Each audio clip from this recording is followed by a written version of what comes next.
זה לפי דעתי אחד הרגעים שסטיב ג'ובס שינה את פני ההיסטוריה. בואו נראה. What's wrong with their user interfaces? Well, the problem with them is really sort of in the bottom 40 there. It's this stuff right here.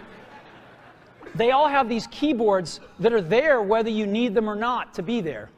And they all have these control buttons that are fixed in plastic and are the same for every application. Well, every application wants a slightly different user interface, a slightly optimized set of buttons just for it.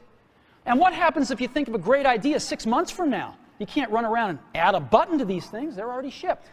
So what do? It doesn't work because the buttons and the controls can't change. They can't change for each application, and they can't change down the road if you think of another great idea you want to add to this product.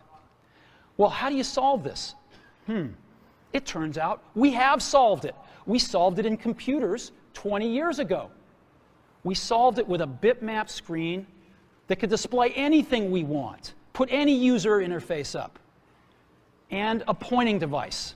We solved it with the mouse, right? We solved this problem. So how are we going to take this to a mobile device? Well, what we're going to do is get rid of all these buttons and just make a giant screen. A giant screen.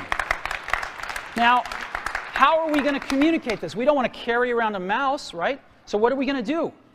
Oh, a stylus, right? We're going to use a stylus. No. No.